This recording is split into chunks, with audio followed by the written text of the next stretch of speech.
It's showing streaming on that screen, but I'm not seeing it. Yep, It we're says live. streaming, yeah. There we go. So, Mr. Chairman, as we're now live streaming, I shall hand proceedings over to you. Oh, well, thank you very much indeed. And can I say a very warm welcome to everyone who is joining us tonight, both as a guest and also our panel as well, and to everyone who's watching this online via YouTube. This is the meeting of the Scrutiny Panel on the 26th of January 2021 at Colchester Council. I am Councillor Kevin Bentley, and I am the Councillor for Marks Tay and Layer Ward, and I'll be chairing this evening's meeting. And this meeting, as I mentioned a moment ago, is being broadcast live via Zoom over the internet and on the Council's YouTube channel, and will also be available to watch afterwards as well. And to begin with, just a few housekeeping matters. As usual, with the exception of the Democratic Services Officer, Mr. Howell in this case, could I just ask that all participants please mute their microphones unless they're invited to speak? That just cuts out any background noise with me here. I will ask for each item of business to be presented and then ask each member of the panel in turn if they wish to ask a question or comment. At the end of each item of business, I'll ask each panel member in turn to confirm audibly how they wish to vote for their recommendations. And of course, I shall ask Mr. Howell to administer that vote, which will be a named vote, and you indicate at that point. If we're still going at 7:30, then I'll ask the panel if they wish to take a break or progress, depending on where we are in the course of business. Although we have two items, they're quite substantial items that we need to get through. I'm going to ask now each of my fellow councillors on the panel to introduce themselves. I'll just introduce them just for ease, and I'll do it as I see them on the screen. So may I start with Councillor Mike Hogg, please? Good evening, Chairman. Councillor Mike Hogg, representing St Anne's and St John's wards. Councillor Chris Hayter. Good evening, Councillor Chris Hayter from St John's and St Anne's ward also. Lovely. Councillor Tina Bourne. Good evening, everyone. Councillor Tina Bourne, representing Greenstone ward. Councillor Lewis Barber. Councillor Lewis Barber, Lexington Braeswick ward. Thank you. Councillor Lorcan Whitehead. Evening, everyone.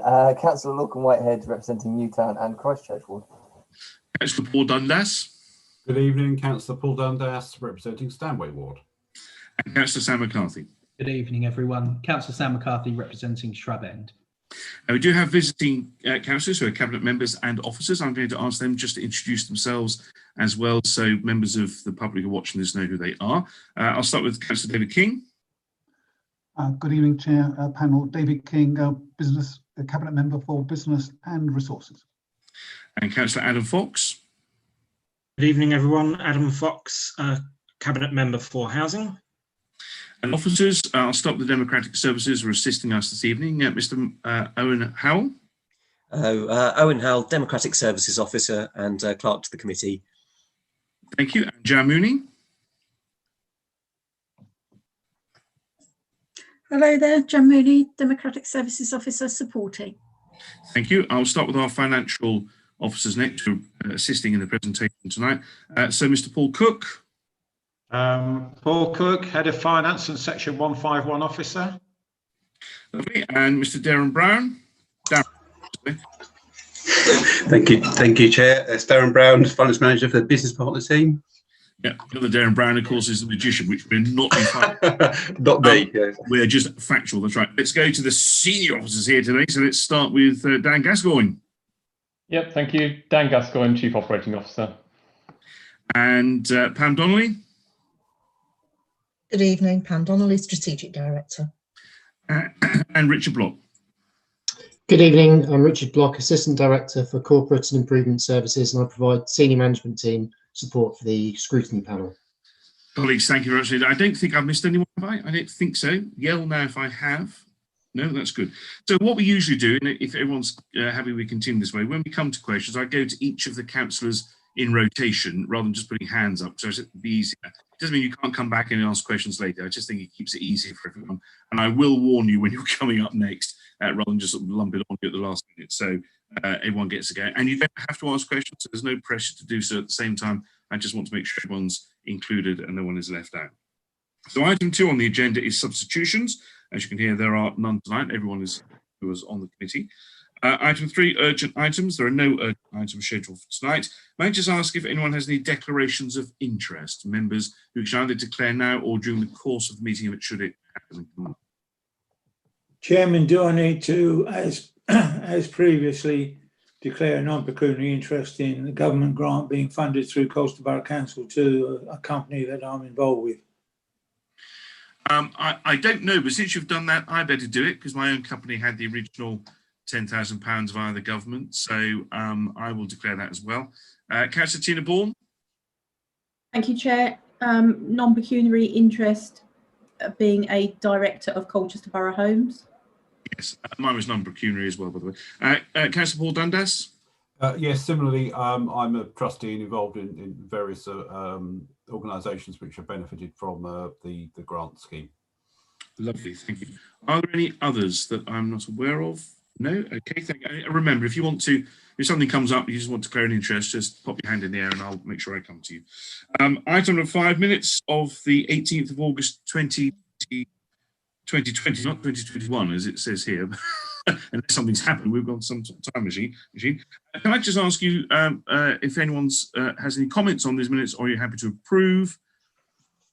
I'll take silence as absolution. Okay, marvellous. Okay, so those minutes are approved, Mr. Howell. At some stage, when we're all back together, there'll be a mountain of minutes I'll need to sign, I suppose. Yes, I think there's a whole year's worth, Mr. Chairman. Yeah, yes. No, item 6, General Have Your Say. There are no speakers on Have Your Say that I'm aware of anyway that we have tonight. Item 7, it's a shame really because the budget is probably one of the most important things we look at. Item 7, decisions taken under special urgency provision. There are none. Item 8, Cabinet or portfolio holder decisions called in for review. There are none. Item number 9, items requested by members of the panel and other members. There are none. So I move on to the substantive business of the evening. And we're going to start on item 10 with the 2021-2022 budget and also the medium-term financial forecast, which we'll put together. We have the authors of the report here, Mr. Paul Cook, who people have met, and Darren Brown, who will be presenting tonight. But I'm going to ask the Cabinet Member for Business and Resources, Councillor David King, to start us off. And I work on the basis, of course, that we have read the papers, so this is adding to anything you wish to add to in the papers. Councillor King. Thank you very much indeed, Chair. As you know, it's a collective approach, and that's how we should look at these papers as well, which also reflect widespread informal consultation and sharing with members through the year. And of course, we've been to scrutiny, have we not? Just a few times this year to chew on what we could see, and what we have in front of us now reflects at least a flavour of that and the benefits of that earlier debate. So I hope members will bear with if I touch on some of the things we've discussed before. I think the context is extraordinarily relevant. I still think we have to keep saying the macroeconomic baseline is almost everything for us. The relationship between local and central government is going to be crucial to how we manage our way through this. And I've got a few additional facts coming out even of conversations today that I'll mention as I go, and I'll be clear about where they are different to what you've got in front of you. There's not many, they're not material. So we have a long, painful shared moment, a macroeconomic crisis. We recognise that, all of us, with no living parallel, pandemic, recession, and accelerated social and retail change. Now that's halved our income this year, has a very big impact next, set out in the papers. Not within there is the fact that in the background, a third of all retail jobs in Colchester are said to be at risk. That could be right. That suggests a sharp rise in unemployment, which will take a long time to work our way through, and calls on council support, including financial support such as local council tax assistance. Our papers captured this, as well as our forward effort to try to improve the circumstances. Those limited interventions, so they are in the macro sense, but they'll be helpful to heart confidence, at least for business, and I think could, done well at pace, both help with employment and our prospects as a borough and a town centre. So that's captured in the papers you have. Our focus you've welcomed before on recovery, from business support advice, swift, deep and fast and wide business grant support, and a very significant and affordable reset capital programme set out in the papers, inclusive of £1 million towards much publicised, it's true, gateway schemes, plus the wider town deal on which we await a response from Whitehall. But the heart of what we do through the years to get a handle on the crisis, its impacts on the budget discussed here at Scrutiny. So I have to say the obvious, which is we will, and we demonstrate that we will close the budget gap. We've taken out over 2 million in this coming year, which does mean job losses. We've talked about that before in different fora. We have achieved the first wave aim of cost reduction and transformation with 20 lost posts, we think, 16 or so voluntary or compulsory redundancies. All of that is subject to completion of due process, and where that can be minimised, that's still our approach. We will do so. That is less than what we once thought, which was up to 28. That leaves this year a budget gap to be met from reserves, the financial year we're in, which in the paper we acknowledge would be around £1 million. The Q3 budget return, which we've just been looking at, suggests that call on the reserves will rise as income stalls with an extending lockdown. That won't surprise members. We forecast a further 0.7 million loss in income, which is a net 0.3 million allowing for government support. So at this moment, let's wait and see, the call on the budget reserves could be 1.3 million by year end, but here the words could be. Next year, it gets tougher yet. A small income raising contribution will help. It comes from holding the potential value of fees and charges. Obviously, demand is the key driver. We will, as you will have seen in the papers, recommend that we raise council taxes, like most local authorities, typically by the £5 allowed per household. I confirm we have halved, as discussed with members. I had this question today, the locality budgets each of us have had, but there was no consensus to go further than that. So, for example, controversial issues like garden waste charges, there was no consensus. So the balance, the heart, the whole almost, of the savings to be found will have to come from organisational and delivery change. A further 5.7 million over the next 2 budget years. In other words, beyond the one we're looking at. To do this well, I'm not pressing for this to be done in 1 year. Consultation process, digestion of changes just coming through makes that less sensible than the steady and determined change and consultation process, and a further call on reserves set out in your paperwork. Lastly, it's important, I think, I share what I see, Chair and panel, in impacts, attitudes and approach, having talked again with the senior team. There may well be pain and impact on services in future rounds, in my view, not materially on services that residents welcome and benefit from in this coming year, 21-22. Beyond that, it's hard to see, unless circumstances change, that it won't get more difficult. But with the difficulty does come opportunity, learning from the crisis and working with partners. And as many know, one great example is looking at Rowan House, where I think is a real prospect to be tied down, a very different and shared use of that facility. Good for teamwork, good for cost reduction, good for flexibility in ways of working.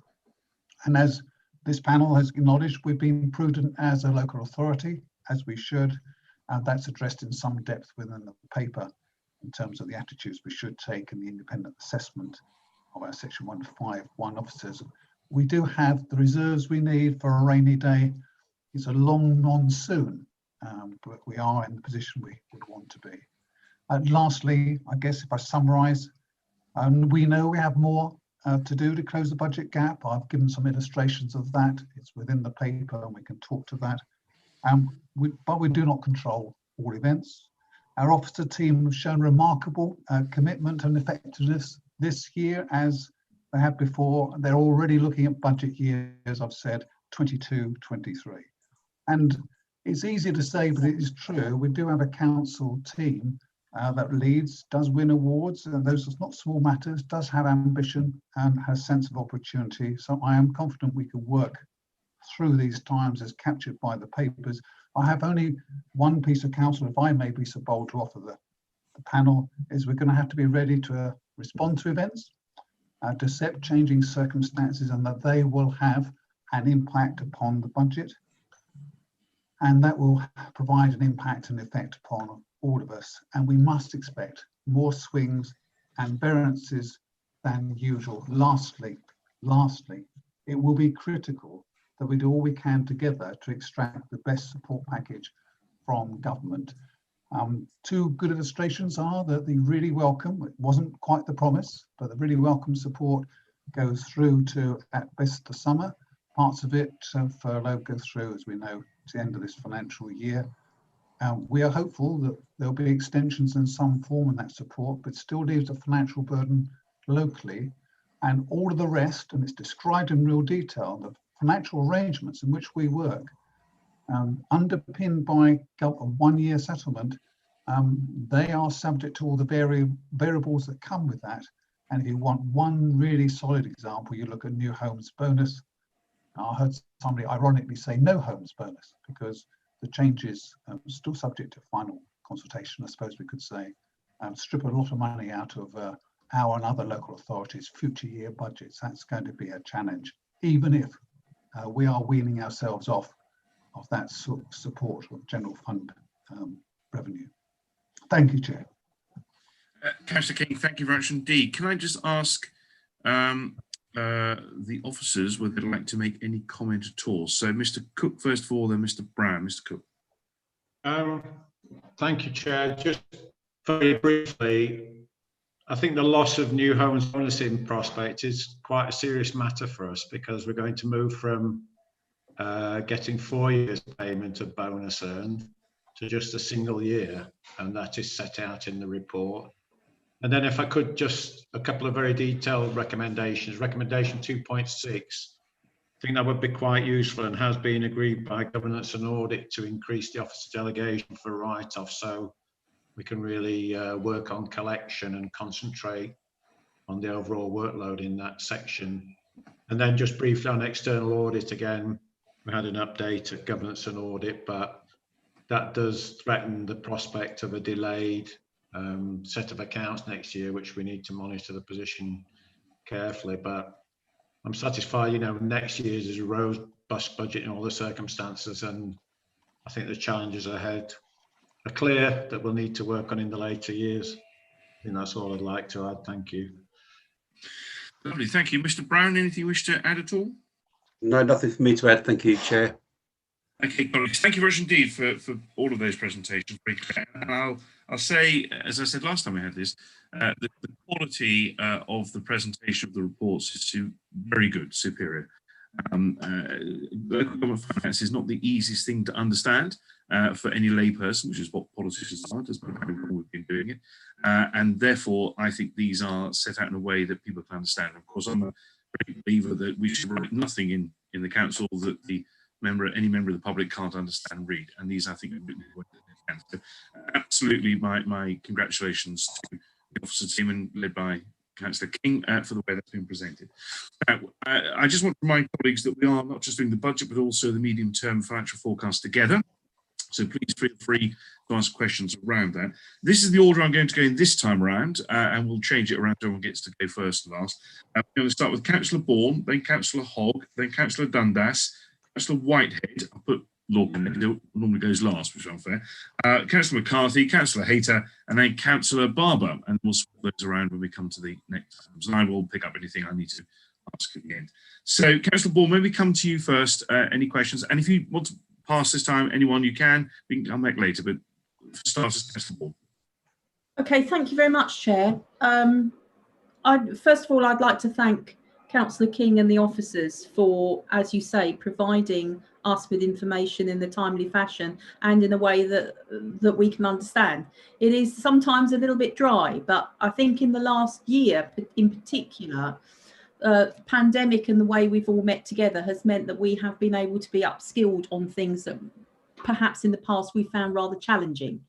It doesn't mean to say that it isn't still rather challenging, because it is.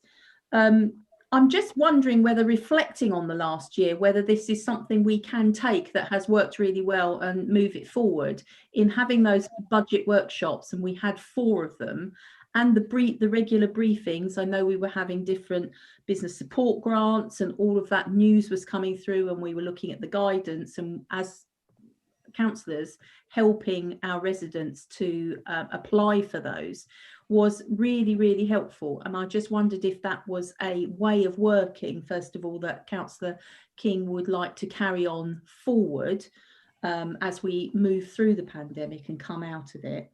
And my other query was around budgeting. We like to deal in actualities, but there's a good deal of forecasting and ranges in budgets that doesn't always fit very nicely into an Excel spreadsheet.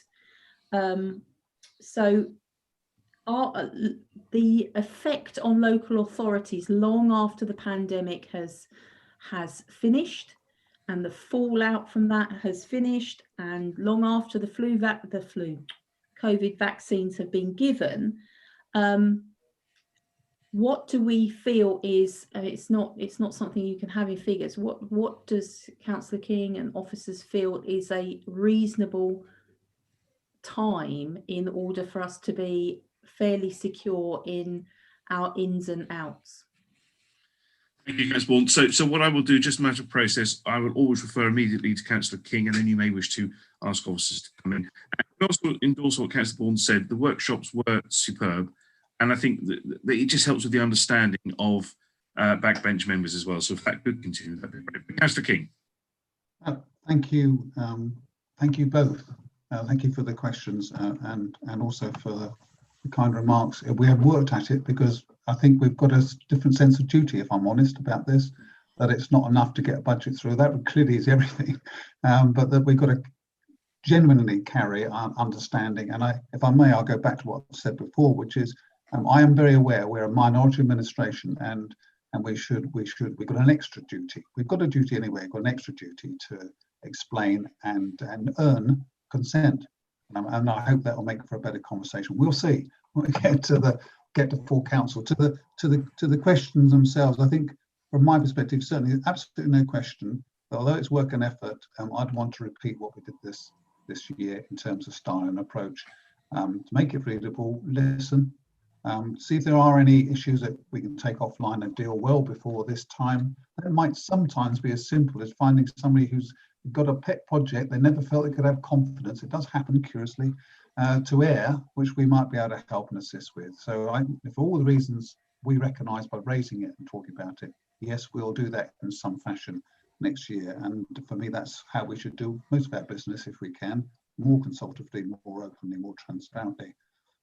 In terms of the second part of your second question and the heart of it, Councillor Bourne, I think you have to look at the economic cycle, and so I'll see what Paul would want to add to this, but from my perspective, we're going to have to, we've got 2 years at least. All the indicators suggest it's at least a 2-year recovery. End of 24 is what a lot of them say. While we're going through that period, we can't be sure of our own revenues, absolutely, even if we might make some assumptions about income, disposable income, and how it might be spent changing. I think you have to go by a real route, which is the economic activity dictates spend, and spend dictates income. And so, as I say, we've got several years left. But please let me remind us all again how dependent we are, despite all our successes on commercial income, how very dependent we are on government support. And so we need a longer term supportive package through the pandemic and then beyond that. Thank you. Mr. Cook, did you wish to add anything? Yes, I mean, I think, Chair, in Appendix A on page 32, we do set out that we're still expecting significant income losses in 22-23, and then almost back to normal 23/4 onwards.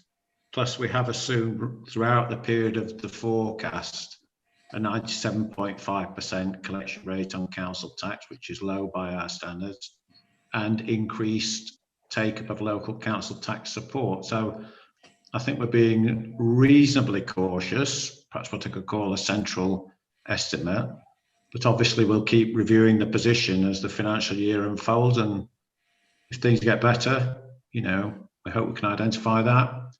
If we have other issues to face, we'll try and pick that up. But I think we've got a reasonable central assumption at the moment. Thank you. Thank you very much indeed. Okay, Councillor Bourne, back to you if you wish to ask anything else, or we can move on. No, thank you very much indeed for that. Let's go into Councillor Hogg. Thank you, Chairman. I have 3 queries, questions. Retention of 100% business rates. How far are we going forward on that? Are we expecting any changes to come through with regard to our part of collecting that and keeping it? New homes bonuses, the loss of. That has, as Mr. Cook has already said, a real negative impact on our budget. Presumably we're in the same boat as other local authorities. Do we have an idea of what the government thinking is on this across not just our authority but others as well? And my third is avoiding borrowing as in the agenda, in the report, but the use of spare cash balances. I wonder if somebody could tell me what sort of cash balances are we dipping into and how they accumulated, please. Thank you. Thank you, Councillor Hogg. I'll go to Councillor King first. Thank you very much, Chair. Thank you very much, Mike. We've really given you the best that we've got inside the paper in 7.4 on the issue of business rates and new homes bonus, and in talking about how we manage cash. But Paul may be able to elaborate. I would just say one thing before I pass it over, which is, of course, we do represent our own narrow interests, but we're aware of where we are across other local authorities. They're making similar points, and it really boils down to that need for some forward certainty to help our planning and a continuity of services. So we do make representations, we have and we will. Paul, is there anything beyond the paper that you could pull out, in particular perhaps talk to spare balances and how that works in practice? Yes, thank you, David. I mean, the retention of business rates, Councillor Hogg, that is a big concern to us because it's such a big component in our finances, and we've been waiting a number of financial years now for government proposals, so we're looking very carefully at that. New homes bonus, I would say we were rather worse affected than most authorities because, you know, we're a fast growing authority and we have done comparatively well out of new homes bonus, so we're feeling the loss a bit more than others. The borrowing position, I think, is set out in the Treasury Management Strategy, you know, particularly the current portfolio position on page, let me just look, so section 311 of the report on page 55. So we try to minimise external borrowing if possible. Investment rates for surplus cash are quite low at the moment, so we're much better using it to fund the capital programme instead. And that's something we keep monitoring in all the update reports that go to governance and audit. Thank you. Thank you very much indeed. Councillor Hogg, do you wish to come back? Just on the figures, on what sort of spare cash balances are we looking at? Are we talking several million, obviously?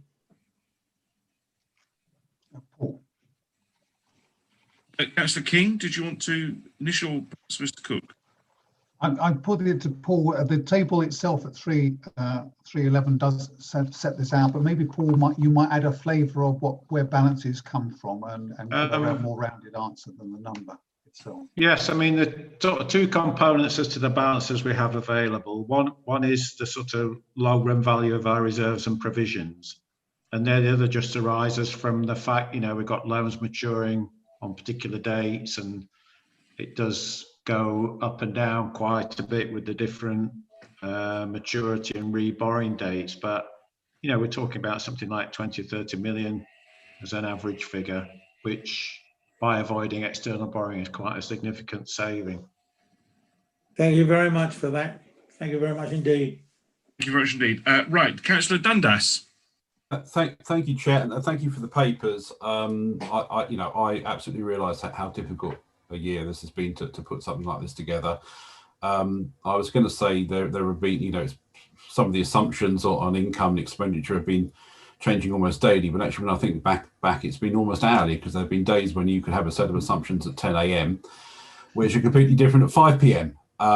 So I do appreciate that, and I do understand it, and I think you've done a really good job actually to get it to this point, and I'm sure there will be more changes.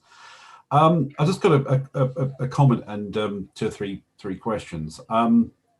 In the papers where we refer to the 2.6 million savings being made in next year's budget, it says, you know, refers to the cabinet papers, which is correct, and I think Councillor King has actually verbally mentioned some of the details this evening, and of course councillors, which I hope is most of them, who have been to the budget briefings, they've been talked about there.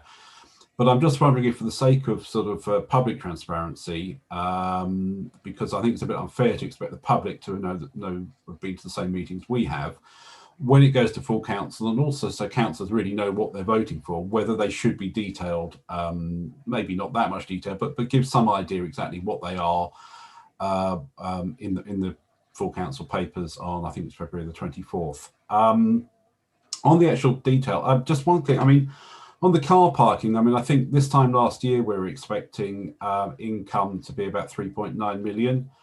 And in these papers we're expecting 3 million. I'm just wondering, you know, is that a bit optimistic actually? You know, that's looking at car parking income coming back quite quickly. I hope it does, but I'm just wondering if perhaps we should be a little bit more cautious on that. Looking at the new homes bonus, and I take the point Mr. Cook was saying about the figures. Obviously last year we had quite a few items in there and one-off schemes, cultural events funds, better cultures to communications, local highways panel. Now obviously they've gone out of this year's new homes bonus list, and they were one-off. I just wonder if you could clarify whether they've all gone or whether any of them continue in some form into this year's budget, but in under a different guise or in a different area coming out of the general fund. I suppose the other thing I was going to make was, and this is always a controversial one, it's not party political because it cuts across parties. You know, if we look through the list of expenditure, elections is nearly about 400,000.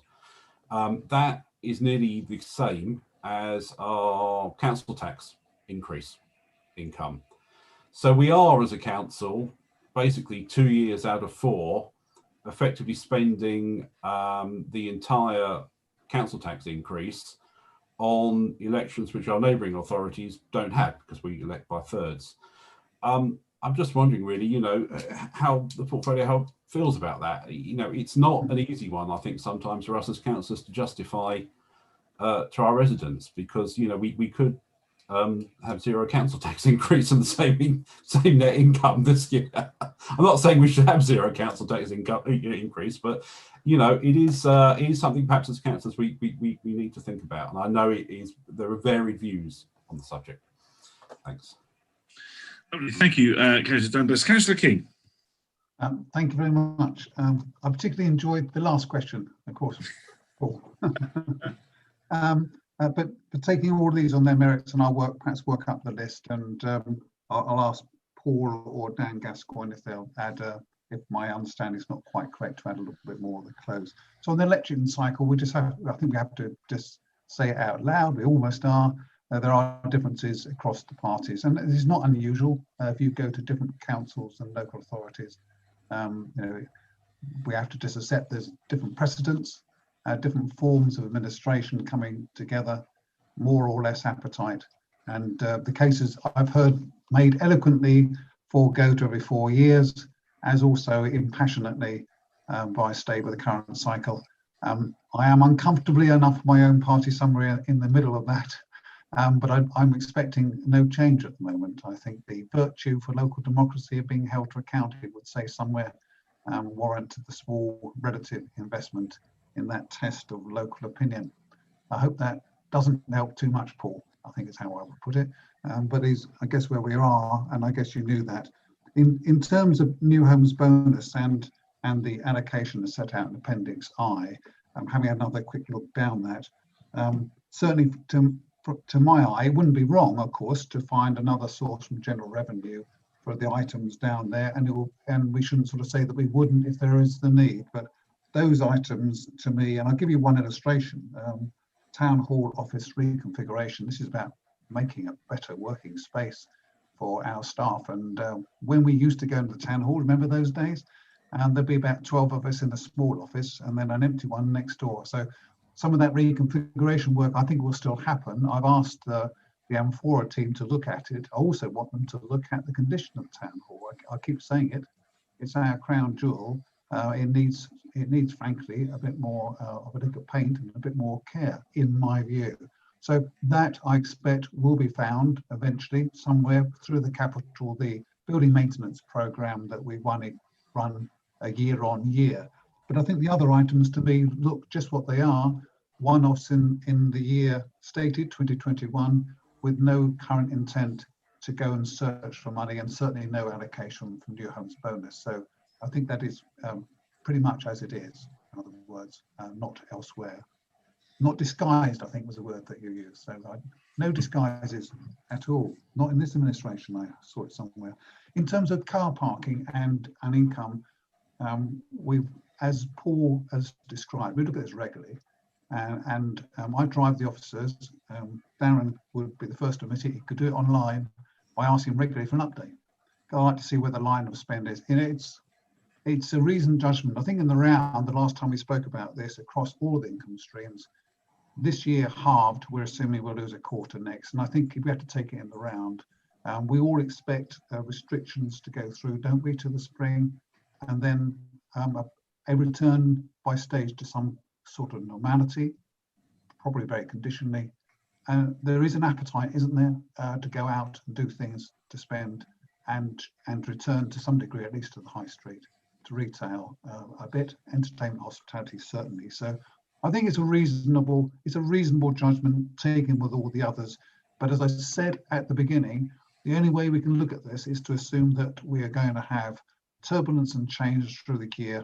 And as I've illustrated, by moving the call on reserves from 1 million to 1.3 this financial year, we expect more change. But I think it's reasonable judgment, but it's a fair challenge, and I thank you for it. I think that's it. Assumptions and charges we talked about, really. I think backups and admin was a generalized point. I think, Paul, unless you've got something else you want to press me on, and I'll ask Paul if he wants to, Paul Corky wants to round out anything I've said. I mean, I think we do endeavour to make the income targets challenging but achievable. In looking at these, we do try and give the managers the opportunity to, set a clear target themselves, because the more you drill down into it, each service has its own income issues. So I think that's one we'll keep under careful review and monitoring, both at the end, towards the end of this financial year and next financial year. Thank you. Councillor Dundas, did you? Sorry. I'm sorry. I'll let you go back to Councillor Dundas, of course. Councillor Dundas, anything you wish to pick up on or add or ask any further questions? No, I think that covered most of my points. I mean, yes, on election, it cuts across parties. It's not a party political issue. There are a wide range of views on it, but when the money is tight, it becomes more difficult to justify. Because we do have to go out and justify what we're doing with the extra money we're taking from residents. No, I think that, and I would just, I would compliment Councillor King.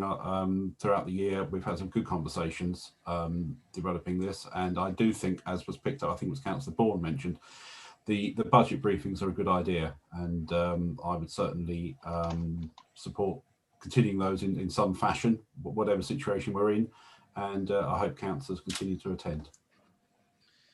Thank you very much indeed. We'll go to Councillor Whitehead, which we always look forward to because he always says, I just have 1 point and managed to get 5 questions in. So, Councillor Whitehead.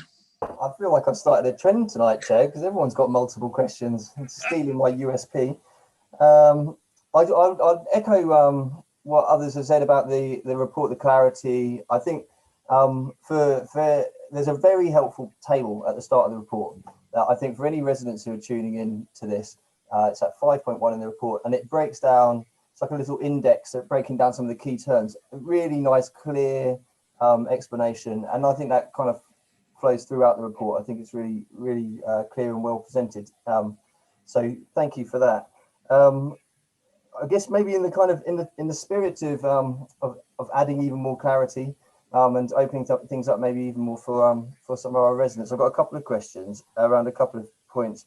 One is around the council tax, and the report sets out that the government has assumed that we will raise council tax. So I wondered if you could maybe just explain a bit more what that means in kind of practical terms. So, I mean, are we effectively, that's been kind of, has that been imposed on us by that government assumption?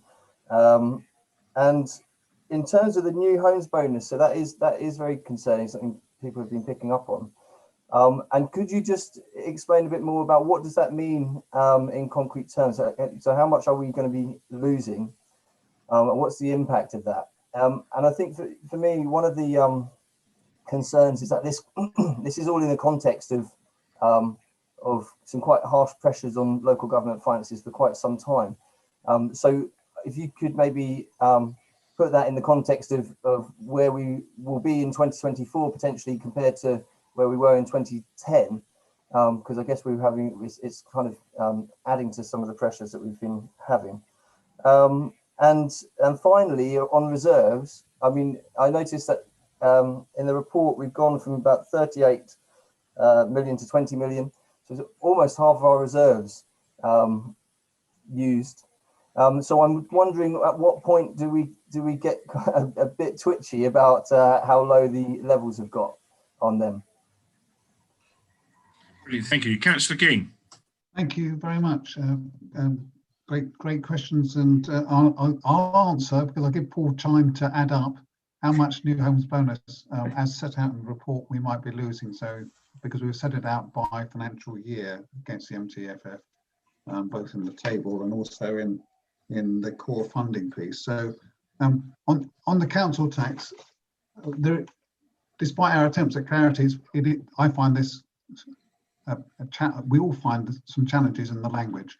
So the references in the paper include 1 to core spending power, that's in 7.3, which just makes the point that government is not unreasonable in my view, actually, if I'll be independent about it, is adding up what's the sum of resources that will be available to local authorities, core spending power.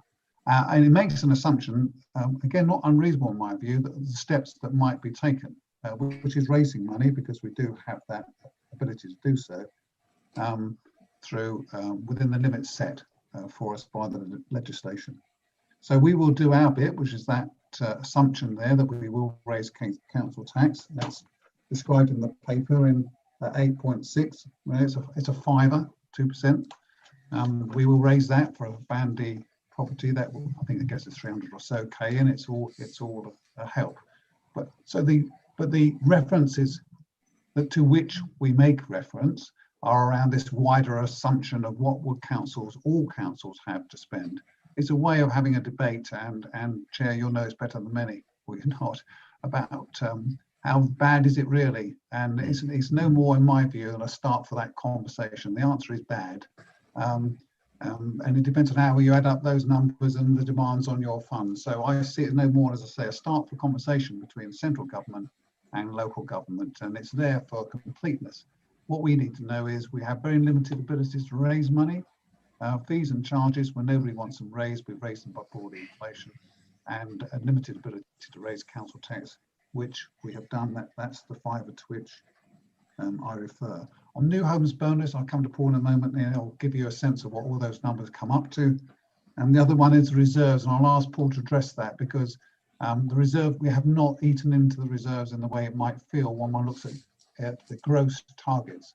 In the member workshops, we went to exhaustive detail, and we haven't perhaps done that quite the same way here, to show that lots of these things are there because they have to be, and the calls on them are for legitimate reasons. In terms of, if you like, the net, what I would call the net generally discretionary reserves, is still significant. We're eating into them by perhaps 1.3 million this year. We're eating into them next year, that's the expectation. We will still be prudent enough, and that's addressed in the report as well. So Paul, can I ask you, there's a lot of here that Councillor Whitehead has rightly put his finger on. Could you just talk to the reserves and then give a couple of indicative senses of total loss and new homes bonus over a period? Thank you, David. If we just take those in a slightly different order. Government have announced in the settlement, Councillor Whitehead, they wouldn't expect any authority to have less spending power in 21-22 than in 2021. But to make that calculation, in the 21-22 spending power, they've already assumed 2% council tax increase. So whereas we'd lost over £1 million in spending power because of new homes bonus changes, we're not getting £1 million in replacement support, because from the million you deduct the proceeds of 2% council tax increase. The new homes bonus figures are really alarming, because, you know, if you look on the top of page 27 of the report, the bonus we earned in 2021 was a particularly good year. We earned 1.286 million of bonus. And instead of getting another 3 years legacy payments, we don't get any more payments in respect of that. 21-22 wasn't such a good year for new homes bonus, but the 708,000 for 3 years we've lost. So even between those two, you're talking about 6 million loss of funds, which is quite a lot of money to an authority the size of Colchester.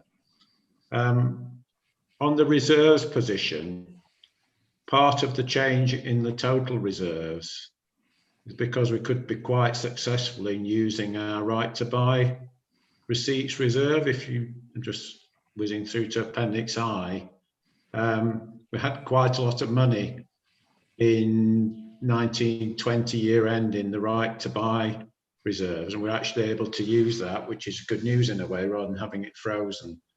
Part of the reserves have decreased because the reserve we built up, the pension reserve, we've used that to pay our deficit payment in accordance with our financial plan. So although the reserves are dropping down a bit, you know, some of it is planned. Using retained right to buy receipts is good. So I think it's still, as Councillor King was saying, a lot better than we thought when all this kicked off. And probably this is such a serious situation, one would expect to use the reserves to some extent, but I think we're quite away from a sort of emergency position, if I could put it that way. Thank you. Thank you. Councillor Whitehead, any other comments, or are you content? I need to say that the answers were as clear as the report, and thank you very much. Good, thank you. Right, Councillor McCarthy next. Thank you very much indeed, Chair. Just before I do, I don't want to be rude, but I think Councillor Fox had his hand up. I don't know if you want to just bring him in. Did he? My apologies, I didn't see him. Councillor Fox, and my camera keeps going off as well. Hang on a second, I'll be back on in a minute. Thank you very much, Chair. I don't want to overly interfere. Councillor King is doing an excellent job responding to questions, but I just did want to respond to something that Councillor Whitehead had raised around council tax and the government's assumptions on local government to raise council tax. And I think it's worth mentioning that, of course, in local government, we don't have the same borrowing capabilities for day-to-day spending that central government has.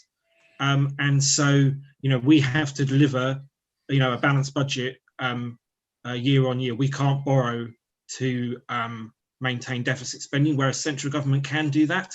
And I think the government have made a decision about where they, you know, where the burden will fall or ought to fall or can fall, and certainly they've made that clear to councils that their expectation is that in order to maintain spending levels, that council tax is one of those areas that that can be used.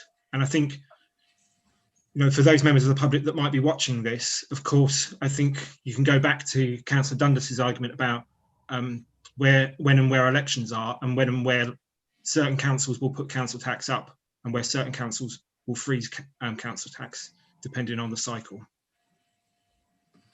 Thank you very much indeed. Okay, Councillor McCarthy. Thanks, Chair. And thanks very much for the report. Just a question with regards to the council tax, focusing in on 8.5. And I'm sorry if this is, I've got the wrong end of the stick, or this is explained further in the report, but I've searched high and low and I'm still none the wiser. So why does Colchester have to bear 25% of the £1 million forecast loss in council tax in year 21-22, as 25% of the £110 million collected is not the 12.588 million that we retain?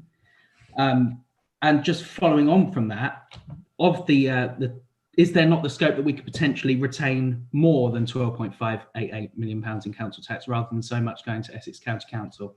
Thanks, Chair. I guess at that point I should declare that I am a member of Essex County Council, just for clarity. Okay, Councillor King. Well, that's a thought-provoking double question, which I shall look forward to passing to Paul Cook in just a moment. The distribution of income has long been this way, that they're given the share of responsibility, the heart of it goes to others other than CBC, and realistically and reasonably that's not going to change, and it probably shouldn't. So in that sense, I don't really have a comment to offer if I understood that part of the question. In terms of the formula, it is the formula. Original starting point of conversation, but I do have some sympathy for why it didn't turn out like it should. Was, we have our arm around your shoulder. Don't worry, local authorities. We'll pick up your costs, and we'll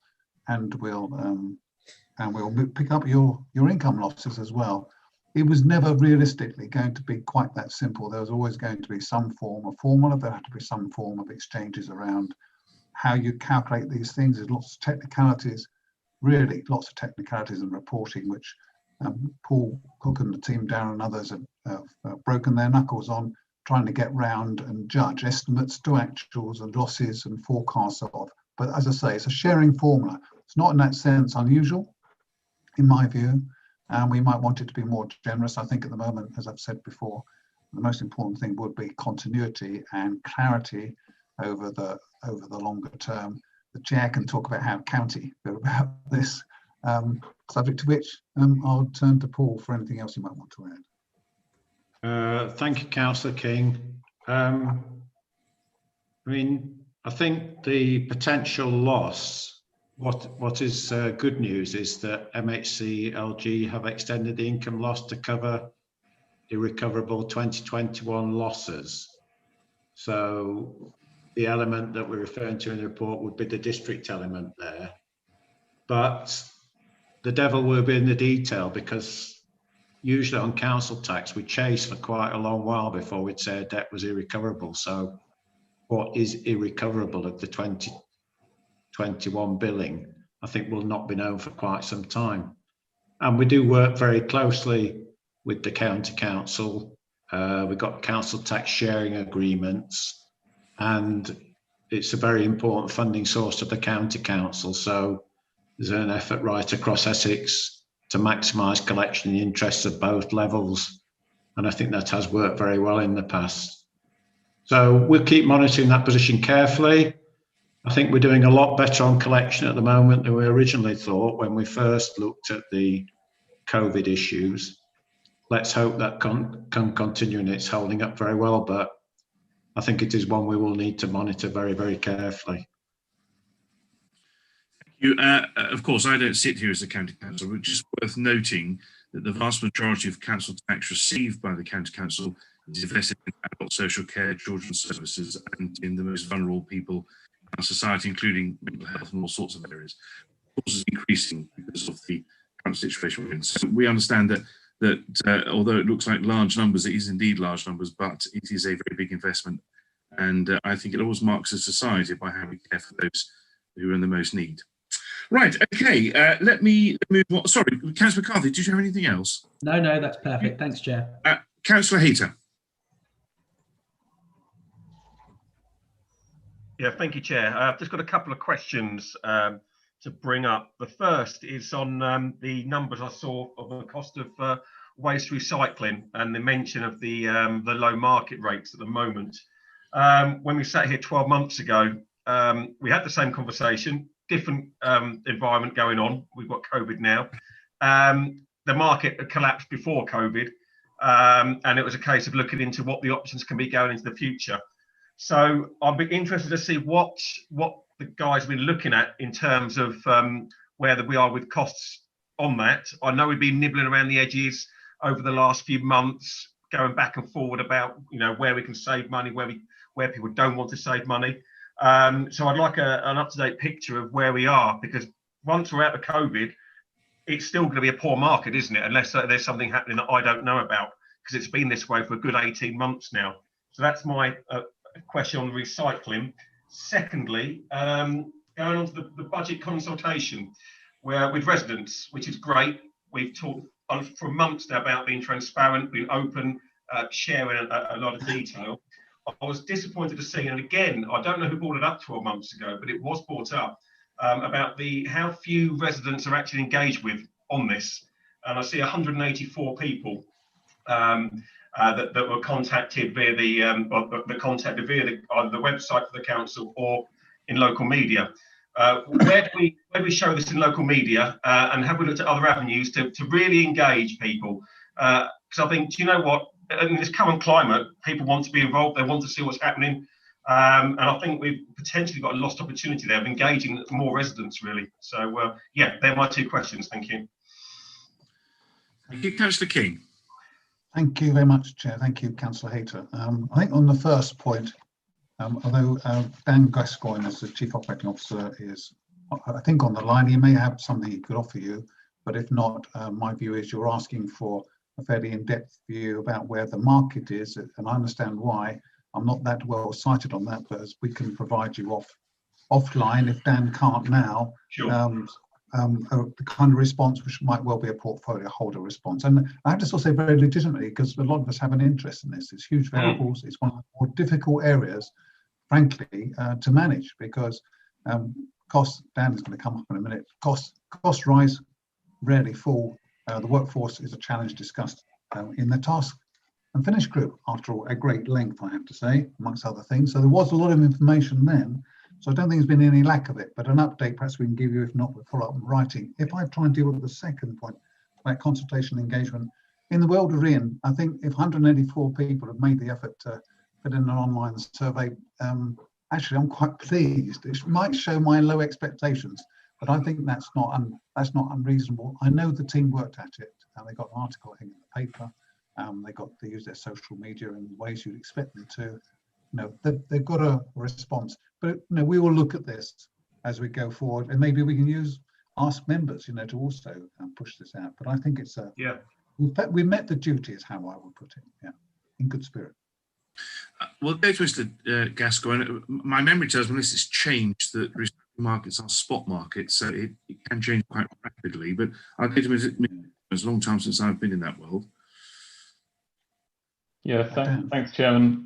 Just briefly, and I think we will follow up with a written response to Councillor Hayter. I mean, he's absolutely right. This isn't a new problem. I think the problem has been significantly exacerbated by the global pandemic and the impact on commodity markets worldwide. Certainly, we've seen the impact of that, and we've been working very hard with our contractors to negotiate, fair prices for those recycled materials, but it is an ongoing challenge, and we are looking at it very actively and indeed retendering some of those contracts. So as well as picking up other changes in the service, we're making some other adjustments in management structures and in post to just make sure we're operating as efficiently as we can. And a lot of that learning has come, as Councillor King mentioned, from the task and finish group and the discussions we had there with members. But I'm very happy to provide a written response. Thank you. Could I ask if that goes to Mr. Howell, and that'll be passed across the whole of the panel, if that's okay. Thank you. Councillor Hayter, any other questions? No, no further questions. Thank you very much. Thank you. Councillor Barber. Good evening. Thank you, Chair. A few questions I have. I would firstly just say that on the reserves matter, I'd have thought that if we weren't using our reserves in a global pandemic, bar a war, I can't imagine what other circumstances sort of reserves are there for. So if anything, I'm pleased to see us draw down on some of our reserves for the crisis that we're in.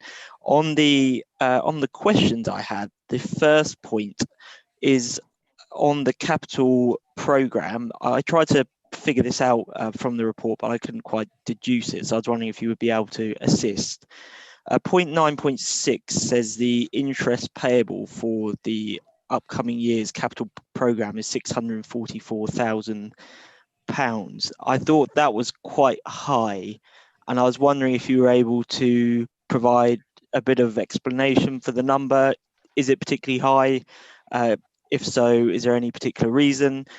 Is all the borrowing from the public work loan board as you'd expect?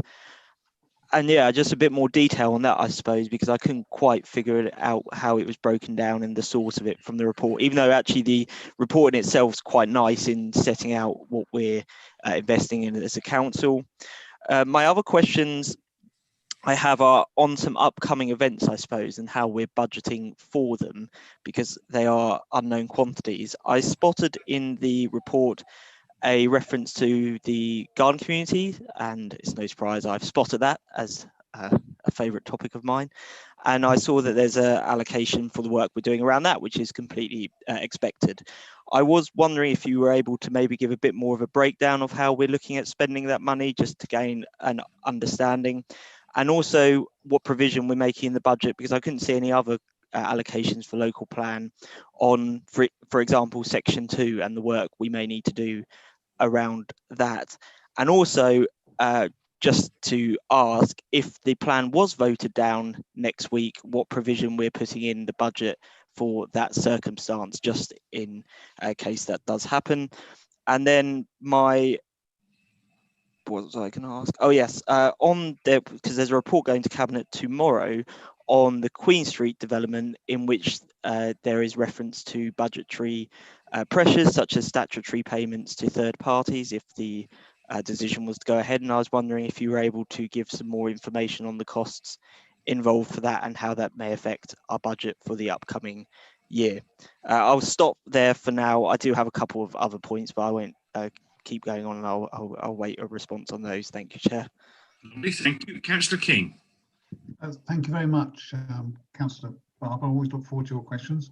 I'll go through them in the sequence you've got, and then I'll ask Paul the one or two of them I think you might want to elaborate. So first of all, on capital programme, I think relative to, this is my view, relative to the scale of the capital programme, which mostly washes its face, to use a mafia phrase we shouldn't use, it is low. I think there is perhaps a point for us to think about in terms of presentation, how if we were to express this in terms of relative to borrowings, we might have made that a bit clearer, but certainly from my perspective it's low. If you look at the Treasury Management document, which I'm sure you glanced at, it's riveting. In there is expressed at great length, the range of borrowing and the costs, and so I tend to take that. I'm interested in the clarity of it all, which I think is reasonable, and Paul can talk to some of the detail. But actually, as we know, we adjust our borrowing. The periods come to a close. We continually monitor the market. That's described, I think, very readably in that annex. And we can see, as we know, that international and therefore national rates are historically a very good place for us. So it makes it prudent, and that's also addressed. But I'll ask Paul to pick up on that and add a bit more if he could. On garden communities and provision, I think that might be best addressed separately, if I can say this, rather than we give you half a story. Now, this is at the moment really usual business. We've gone from where we were before with highly contentious relatively substantial sums of money, but to low, at the moment at least, sort of relatively low cost, very, very important investments in with our neighbours in how do we take forward the likely results of the local plan. But there is a wider interest in this, and we've promised an open door on that information. I'd just like to give you a rounded picture rather than a partial one, Lewis, if I could. So let me, if that's okay with the chair, I think it's just practical, come back to you separately. In terms of voted down and provision, well, in provision in the sense, I always understand the term as, there's no resultant loss. There clearly is a big issue for us, but actually the biggest part of that big issue, if the local plan was voted down, would be what the heck do you do now? Having then rejected the inspectors, in effect, inspectors' findings, and we'll be back round to the consequences of that, which in my view are much more than how much extra effort we require officers to invest in starting the clock again on the local plan. Now that would be a significant financial impact, I think the past suggests, but I don't think it's something that would be reasonable to assume we should make now.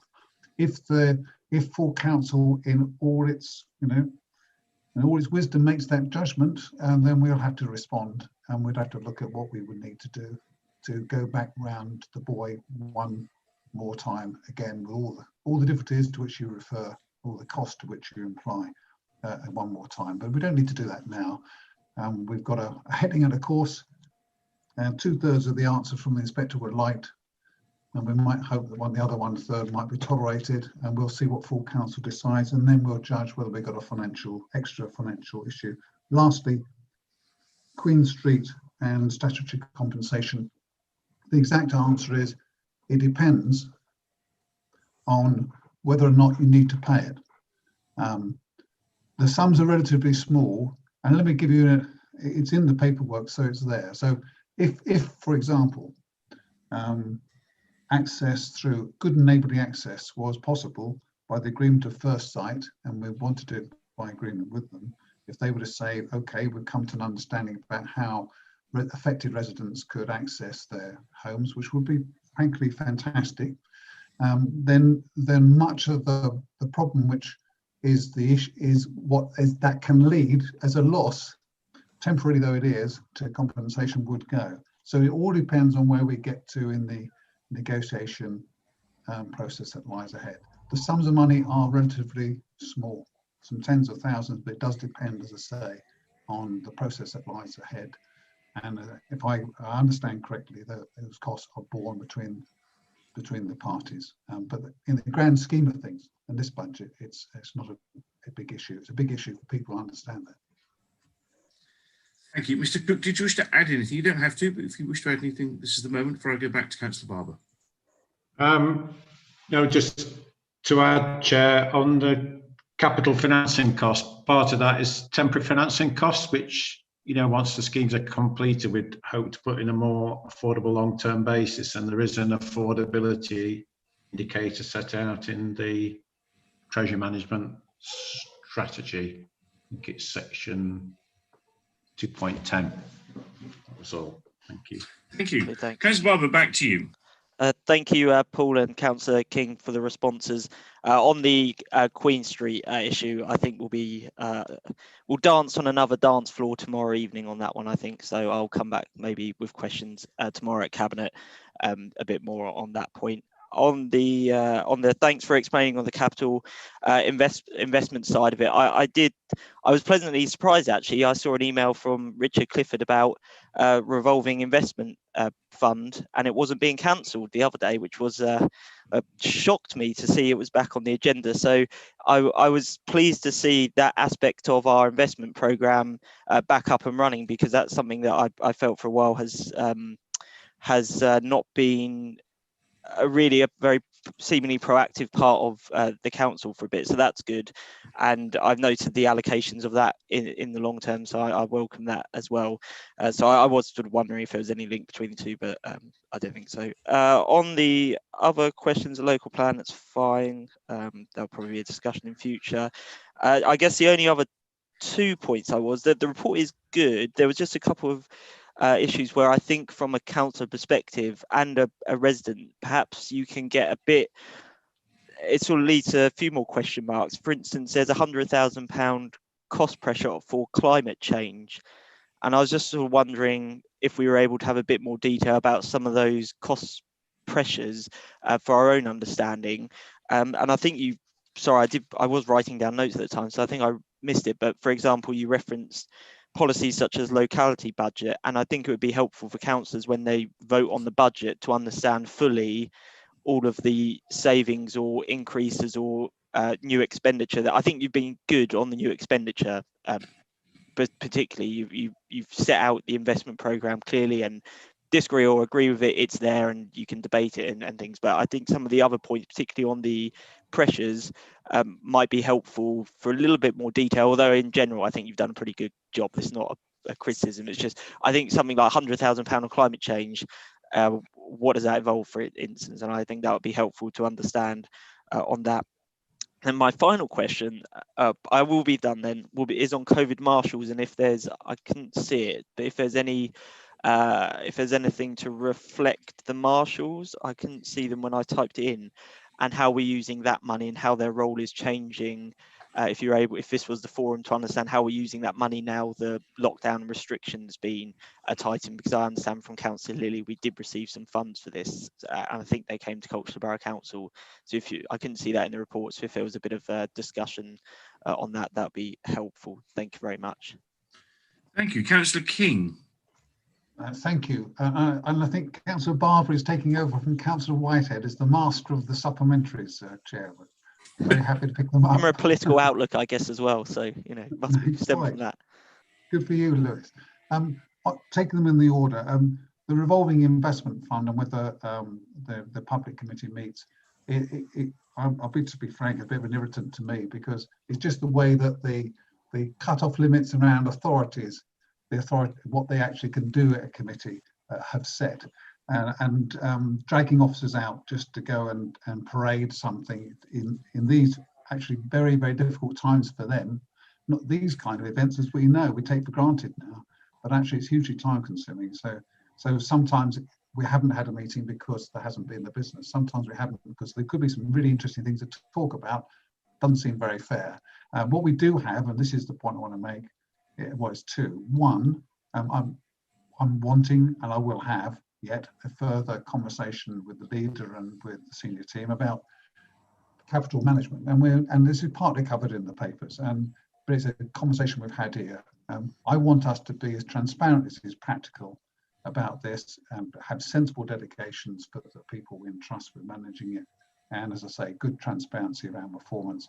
I think that needs a bit more insight, but we're given a lot actually in the paperwork, in my view, and that public exposure could be, and conversation could be, through the RIF committee. So I think there's still a question around its use, but as I say, the background is perhaps not what it seems. Lots of stuff going on, and lots of robust review and conversation, which I make, for my part, I do my best to make sure happens. But I set there as a question mark about more public-facing discussion, if you like. But I don't want to do it in these times just for the sake of it. I know you'd understand that. In terms of savings and pressures, I thank you. That's helpful advice, and it's come up during the course of the evening. Is a balance. We've gone from 100-page documents to something still really substantial for the size of the local authority. Depends where you come from. These budgets are good size, but in some worlds, 100k.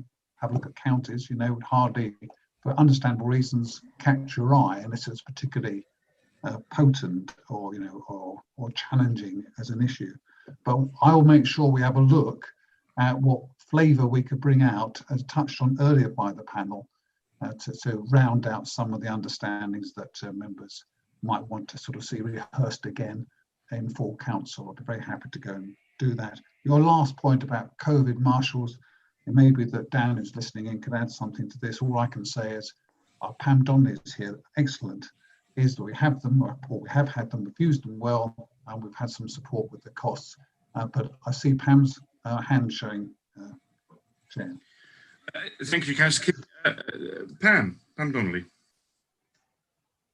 Hello, everyone. Thank you, Chair. So in response to Councillor Barber's point about COVID marshals, I can confirm that we have been able to secure 2 COVID marshals for Colchester, as well as some coordination support. And that's been really important because we're actually working very closely with existing teams in the police and also with our own neighbourhood wardens, providing a day and night service. And the service that includes a number of functions. First of all, we're trying to support colleagues in making sure that play equipment is not used in these circumstances. So we're supporting walkabouts in terms of the town centre, tourist attractions, and also, very importantly, reaching out to the members of the public in an engagement attempt to make sure that people are aware of the guidance and that we secure compliance where we can. We're also using COVID marshals to supplement the work of our environmental health officers, who, as you can imagine, are under a lot of pressure right now, making sure that businesses are complying with the COVID rules and keeping Colchester safe.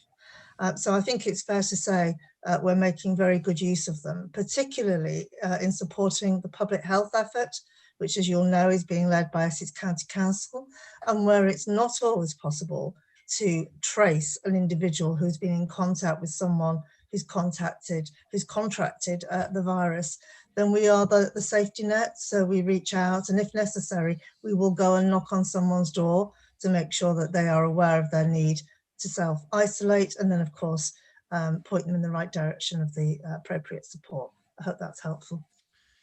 Indeed. Councillor Barber, are you done, or is there? I'm done. Thank you, Chair. Lovely, thank you. Pam. Thank you, David. Just on that last point, because I mean, it's great to hear that work and the work that's going on with the COVID marshals. Just as a suggestion, it might be useful just to let members know. I know there's a lot going on, but in the way that I think my colleague Councillor John Spence gives an update on vaccination, certainly testing. Just every now and again a comment, because we do get asked by members of the public as councillors about COVID marshals, and just knowing the great work they're doing, it doesn't have to be just a paragraph. Be useful, so we can send that to members and even post it on our various websites and things. I just have one point as the chair, and it's around waste collection, and there's just something I want to say, and this seems the ideal moment to say it. So during this awful pandemic, council workers, not especially but in particular frontline council workers, are not immune from this virus, and our waste collection teams, I think, have done the most extraordinary job and continue to do the most extraordinary job in very difficult circumstances. There's no question that after Christmas, with the volumes and with sickness rates, we were struggling in that first few weeks. And I think they did the most incredible job. Certainly as a ward member, I was affected with the residents. From senior officers to crews, everyone had as much time as they could give to me to answer questions, and they did very promptly. And they went the extra mile to collect any waste that wasn't collected. And I just think I'd like to put that on record, that I think we're very grateful, understanding, because we all expect the waste collected without really thinking about what goes behind that. And in a pandemic, I think they have continued to be magnificent, but particularly after Christmas. And with your agreement, I'd like just that minute, I think that's important. I just want to touch on, going forward now, on waste collection, and in terms of the budget. Consultation, which we talked about earlier, it was the third most important thing, according to the papers on that consultation. So it's the one thing that affects every single person. Because people now are at home a lot more, there's a lot more waste being produced, recycled hopefully, rather than just thrown back tags. But there's a lot more recycling waste going on, and therefore volumes are greater, which means people are getting through their clear sacks a lot faster than they would normally do. And I know people have been out, and the zone wardens have been good at delivering, but there will come a point, of course, where we don't have them anymore. And I just wondered, Councillor King, whether you have, given the fact that even if we go back to some sort of normality, I think people will spend more time at home working, therefore volumes will be the same, whether we are putting any extra provision in, or is there a chance that we may start asking people to pay for their own clear sacks in order to help balance the books? Councillor King, if I ask you. Or you may want to pass that to an officer, I don't know. Thank you. I'll pass that to Dan Gascoigne. I mean, the conversation has been around those 2 points, but exactly where we are, I wouldn't like to say at the moment. Councillor Bourne has put a hand up. Chairman, yeah, if I may. As I mentioned in my response earlier, we have been doing quite a lot of work to ensure that the waste and recycling service is working to a balanced budget next year. We've had an exceptionally challenging year, and I really appreciate that your comments, because I'd agree with you. I think the services have performed outstandingly well throughout the last 12 months, and not least since Christmas and through the Christmas break, for the reasons you gave. So I'll make sure that message is well received, and it will go down well. But we are looking at how we can balance the budget. Again, Councillor Bourne might want to reflect on the Task and Finish group, which had some good discussions about the methods of collection of recycled materials. We explored a number of alternative options, including the greater use of wheeled bins. And I think it's fair to say that we have increased we've improved the performance of how we get recycling containers to members of the public when they've run out, and we have an online service now which has been very effective, and I think people are receiving their recycling containers or bags within 3 weeks in most cases, which is our sort of standard performance metric. But I don't think that that's a particularly sustainable model going forward, because it is quite expensive. The bags are expensive, and they're an additional element of the waste stream. So I would say we do need to keep looking at that. But for now, the changes that are being made are to ensure that we can deliver the service as it is on budget next year. Thank you. Councillor Bourne wanted to come in. Much as I'd love to talk about the Waste Task and Finish group, I'm still undergoing therapy from that particular experience. I put my hand up early just to alert you to the fact, Chair, that I have another question, not on waste. No, do carry on. Do carry on. Okay. I'd like to explore the link between budget and the strategic plan. Last year, this council agreed the Better Colchester Strategic Plan 2020-2023, which this panel scrutinises regularly, and we have recently scrutinised the Recovery Action Plan as well. I'd just like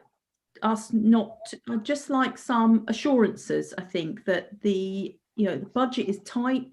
We've got a budget gap in year, and sometimes as a council, and I've seen other councils as well fall foul of this, we get pulled into fashionable spend. That is, there's a tenuous link sometimes occasionally between the strategic plan and any spend. So I'd like, Chair, to have a look at 13.1, which states all budget measures are assessed for their likely environmental impact, reflecting this council's commitment to be carbon neutral by 2030. Now, you cannot doubt this administration's commitment to sustainability issues is extremely strong. However, this pandemic has shone a light on inequality, and I was wondering, really, can we make budget decisions that don't directly or indirectly make existing inequalities worse? And could we have something in there, 13 point something, whatever it is, a recommendation to Cabinet on looking at, as well as saying all the things that we've got about environmental and sustainability and climate change issues, we should also include for inequality in the light of what we've learned over the last 10 months. Thank you very much indeed. I think that was a question to me, wasn't it, in the panel, rather than an officer? Yeah. I have no problem with that. I started to draw something out. Providing the rest of the panel are content with that, and I'll just look and see who's not content with that. I think we're fine. Dana, could you just start writing something, and then between us, we'll cobble together when I craft something we can just vote on at the end. Is that all right? Okay, right. Lovely. Thank you. Are there any other questions on budget? I think we've given that a really good game. That's well over an hour and 20 minutes on that. Any other questions? No. Okay. So I never think we should just nod that through. I think we've given that a really good scrutiny session. I think it should be reflected in a comment back to the Cabinet, which, and sorry, Mr. Howell will have to turn around very quickly because that's tomorrow night, so we've got a lot of time here. This is what I was just scribbled down to see if you're content, and then we need to just fit in what Tina was going to say. So I just want to reflect the fact that we'd like to thank Cabinet for the opportunity to scrutinise the proposed budget, which allowed for questions of clarification on a number of issues, and within that include the medium-term forecasts. The Scrutiny Panel would like to thank the portfolio holder and officers for the open and honest way they addressed each inquiry. And you might just want to add your bit in there, Tina, would that make sense?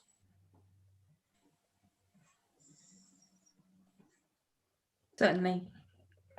I think the wording in 13.1 could just be used and lifted to go for inequality. So states all budget measures are assessed for their likely impact on inequality, reflecting this council's commitment to addressing the inequality gap in our borough. Yeah. Highlighted and exacerbated by the pandemic. We are certainly starting to see across the piece here people who are suffering inequality in a way that we might never thought of before. That is happening, and I think that is right to reflect on, absolutely. Now, Mr. Howell, did you get all that down, by the way? Just getting there. Yes to address. Yes. Did you really? Crikey, that was brilliant. I was about to just try and go through it again with you, but are you okay? You've got enough there that you can just read to us so we can go to the vote, or would you like us to go through that again?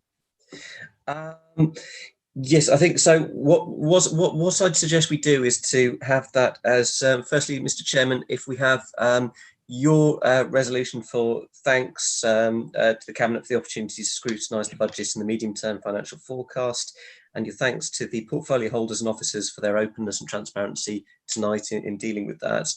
And then if we phrase it as a formal recommendation to Cabinet, what Councillor Bourne is putting forward regarding adding, and Councillor Bourne, can I just clarify, with regard to your recommendation, would you recommend that we basically replicate 13.1, but as a separate paragraph dealing with inequality, and then saying that all budget measures are assessed for their likely impact on inequality within the borough, reflecting the council's commitment to address this inequality gap in our borough.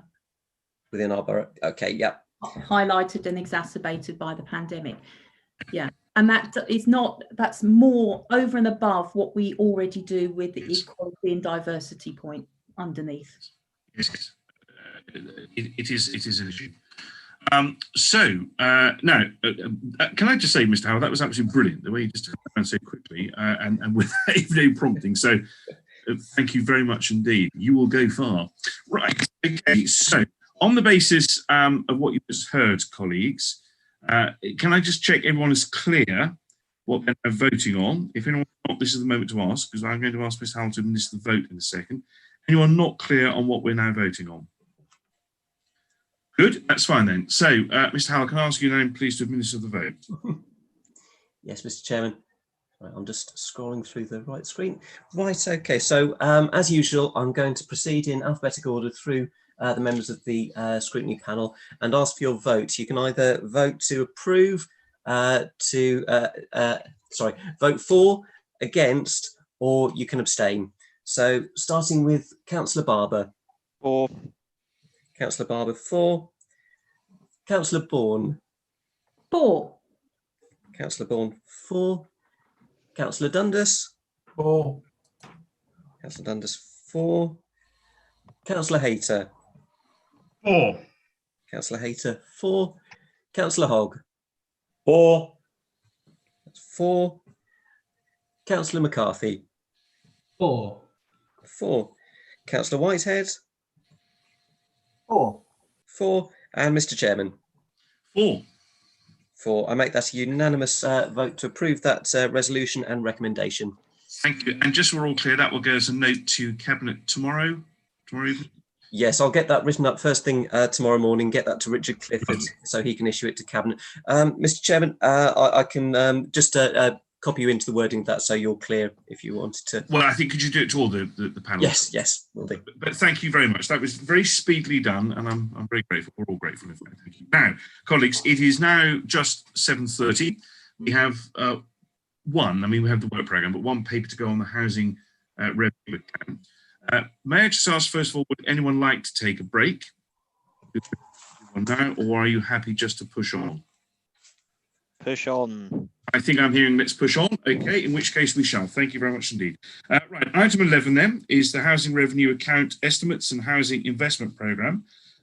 We have Mr. Brown here, who's the finance officer responsible, but we also have, I'm very pleased to say, the portfolio holder for housing, who's Councillor Adam Fox, and I'll go to him first to introduce the presentation. Working on the basis we've read the papers, so is there anything you wish to add to what we've seen? Thank you very much, Chair. I know you will have all read the papers, so I will be as brief as I possibly can be. The papers set out the financial basis of our plans for the year ahead, as well as demonstrating their affordability over the next 30 years. We, as a cabinet, have set out some ambitious plans previously over recent years. It's significant investment in our borough, and considering the current economic climate, could not be more timely to get up and running. You'll notice in the papers there's reference to rents, and under central government guidelines, this year rents will rise by 1.5%, which will enable us to fund our future investments too. The Housing Investment Programme sets out £40 million of investment planned for the year ahead. This includes substantial investment in existing housing stock to ensure that we maintain good standards for those who live in council-owned homes. And the programme also includes allocations for our acquisitions to bring former council houses back into council ownership. This is being delivered under the banner of our 100 Homes project. There are also allocations for our council house building projects, and you will know that we are building 350 new affordable homes on council-owned land in the borough. We also have funds allocated to meet our commitments under the climate emergency that the council declared to bring houses up to a higher standard of energy efficiency. And just building on those comments by Councillor Bourne earlier in the meeting, these initiatives will also impact on reducing inequality. Bringing council houses up to a higher standard of energy efficiency will reduce people's heating costs, as well as the impact on the wider environment. And I think it demonstrates how we can link up different strategic priorities within the council. Of course, these programmes are delivered by Colchester Borough Homes and our housing company, Amphora Homes, and these investments are delivering contracts to local suppliers as well. And so we're not just delivering homes, but we're providing good quality jobs alongside them too. And I will happily pass over to Darren to add any further detail. Thank you, Councillor Fox. Actually, you covered everything off I was going to mention, actually. So great job, and I haven't got anything else to add at this stage. Thank you. Excellent. We'll happily take any questions you've got then, Chair. Wow, well, thank you very much indeed. Right, okay, I'm going to go in reverse order this time, just to keep it exciting for everyone. So we're going to start with Councillor Barber, then Hayter, then McCarthy, then Whitehead, then Dundas, then Hogg, then Vaughan. Sorry, I didn't put your titles in that. Councillor Barber. No particular questions actually. This time around, I've used them all up first time around, but I'll probably dip back in a bit later, depending on what's discussed. Thank you. It was going so well to that point. I know. Right, Councillor Hayter. Thank you, Chair. No, likewise, nothing for myself. Very interesting to hear. So thank you very much for that. If there is anything that jumps out at me, I shall raise my hand. Thank you. Thank you. Councillor McCarthy. I'm so sorry, Chair, to make it a hat trick. I too don't have any questions at this time. Sorry, Councillor Fox. No, don't worry. Well, Councillor Whitehead surely won't let us down now. Come on, 15 questions in this at least. I'm afraid, Chair, I only have one question, I think, this time. Yeah, well, you always do. It's the other fire that you sneak in. Well, I was going to ask. I imagine other panel members might know my views on this, but this is scrutiny. So I was going to ask Councillor Fox. We are. It says in the report pushing the investment as far as we can, and I was going to ask why that's the right thing to do. But I do think that was at least partly covered in the introduction. But I'm wondering if there's any prospect we think on the horizon of any additional government support to help us to go even further. I know that the report mentions that the government has given indications that it wants councils to build council housing. They've removed the cap on the borrowing. But is there any hope of some further finance from central government to help us to take that even further? That's, thank you very much, Councillor Whitehead. It's a really interesting question. So the panel might remember that up until last year, actually, the government had a policy of reducing rents on council houses, which obviously had an impact in terms of affordability for tenants, but had a serious detrimental impact on the housing revenue account, our ability to invest in council houses, and our ability to borrow and to increase the number of houses as well. The government did release the debt cap, so that has enabled us to borrow more, which is, you know, enabling us to deliver the programme that is set out in the papers.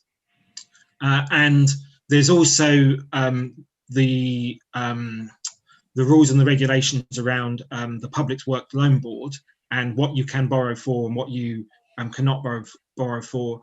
The government has rode right back in terms of the last 10 years, where it said to councils, go out, borrow as much as you want, invest in assets, bring in income to councils. It'll solve all your problems. Of course, we now know that, you know, lots of councils invested in assets way outside their own geographical areas, in shopping centres and warehouses. And while for many councils that's bringing in income, for others, particularly in the current climate, it's causing you know, significant challenges. You know, commercial rents are not what they were over a year ago. So that is causing some challenge for local authority budgets. I think that's probably as much as it goes in terms of central government support.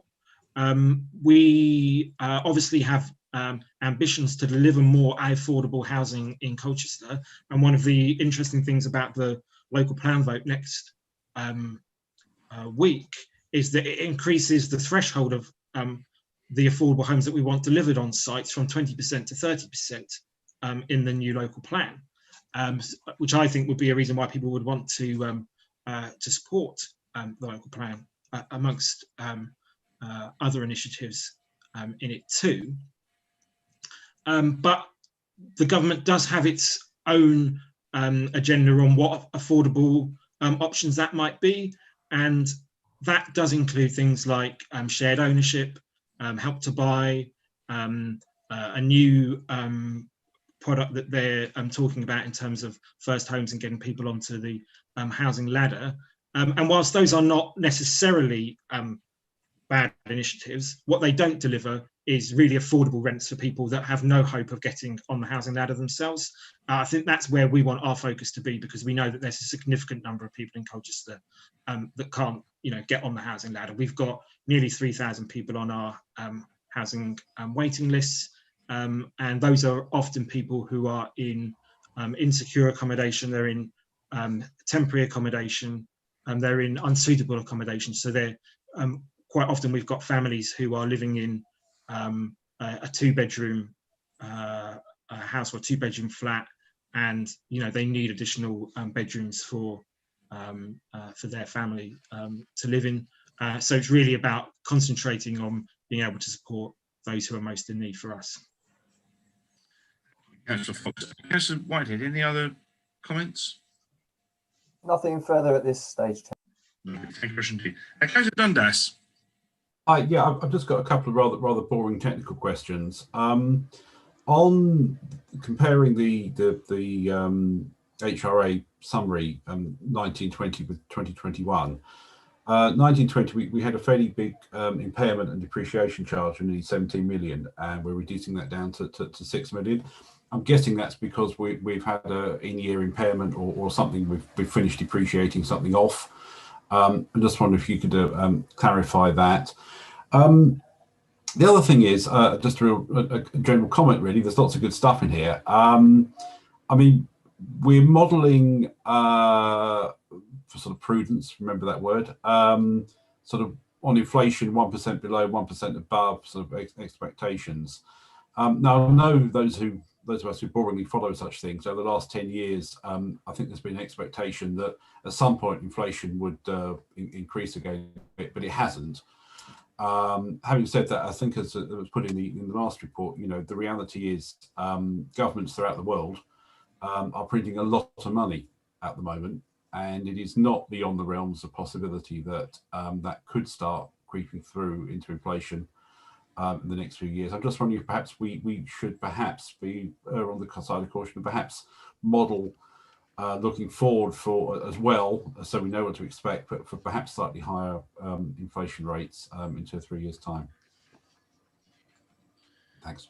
Councillor Fox, I'll go to you first. You might want to put that forward to an officer if you need to. I might pass the more technical items, as Councillor Dundas says, to Darren. Thanks, Councillor Fox. It's actually Councillor Dundas. I'll take the inflation part first. Actually, when in terms of our modelling, we try and because rents increase with inflation plus 1%, as they tend to be kind of similar. So we assume the cost in the model increased by, so for example, 3%, and we're assuming that our rents inflation will go up by like 2% plus 1% in terms of the government policy. So we keep them broadly the same. I know there's a difference between RPI and CPI, but in terms of the actual impact of the model, it doesn't make a huge difference. But absolutely right, there's a number of variables that can impact upon the 30-year outturn position. It's one of those difficult things, isn't it? In effect, to a certain extent, inflation is quite a good thing for the model because rents increase. The rents are the biggest number in the business plan. That increases by inflation, but a number of our costs are fixed as well. So our interest costs, so a smaller proportion of our costs will increase by inflation. So actually, inflation is a good thing for the business plan. So I'm not so sure if that kind of helps. On the second point, and I'm just literally trying to find the papers, and this is something that my technical colleagues do for us when we close our accounts. Appendix A on page 107. My apologies. I'm just thank you, Councillor. I'll just find it. And let's see what this is. There actually was. So every year we sort of we revalue our stock and do impairment reviews in our stock. So we have to show that cost in the HRA. So you're right. There's a figure of 16,791 sort of halfway down that appendix. But if you go down about another 6 or 7 lines, there's a credit. This shows a net HRA income from the asset management account, a credit of about 10.7 million. So it's a technicality. The net effect in the HRA is around about £6 billion. But we actually show it, we have to gross it up in the accounts. But you're right. So every year, basically, we are still impairing assets and revaluing assets. Thank you. Councillor Dundas, any more comments? No, that answers my question. I mean, my general on inflation, yes, you're right. I suppose it's a double-edged sword, isn't it? Obviously, if there's inflation, it may push up interest rates, which may make our future year borrowing more expensive. But equally, it means that the borrowing we've taken out in past years and this year becomes less. So it's, swings and roundabouts. And if I might just come back there, Chair, I think Councillor Dundas makes a really good point. I think right now we are able to borrow, at really good rates. I think in the future, were rates to increase, we would have to look at the long term, any longer term investments. But I think right now we're taking advantage of the borrowing while we can. Thank you. Mr. Brown, did you want to come back, or was that just? It's just to clarify, we had a bit more information, Chair, if I may, just to give some information. We refinanced the £17 million loan that matured recently. That was taken out about 25 years ago, and it's about 9. I think the interest rate was about 9% on that, which was a good return rate at the time. We've refinanced it, and we borrowed for 50 years at a fixed rate for about just over 1%. So rates are incredibly low at the moment. So just to build on Councillor Fox's point, really. Thank you very much indeed. Right, Councillor Hogg, any questions? Comment really, Chairman. Thank you very much. Sure. Excellent job putting this package together.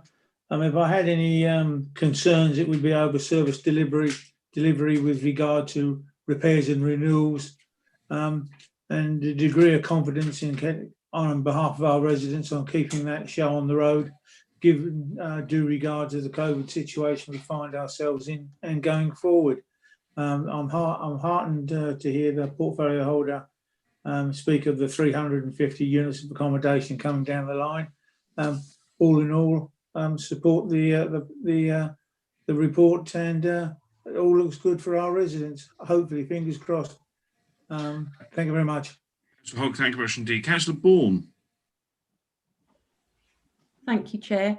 I'd like to commend everyone who had a hand in both of these reports. Are very, very clear, and actually it's a strategy that has been set out with great clarity for some time. I'm just interested in the who and the how of decision making. Some local authorities have a trade-off between the need for housing is great and the necessity for homes is acute. And we favour creating better homes, and rather than putting up units that people can live in that are like boxes. And I don't think we're ever going to be a council under any flag that would want to go down that kind of trade-off. But it does get to the point sometimes. I'd like to draw your attention to 7.4 in the housing investment programme. It's a tiny, 3 and a bit lines of the provision of nearly £6 million for the cost of the refurbishment of Elfrida House in 2021-22. Now, that it looks fairly inconsequential, but this was a long-held desire of this council to review the sheltered housing programme and to create housing that was fit for the homes that are fit for the 21st century for our older residents.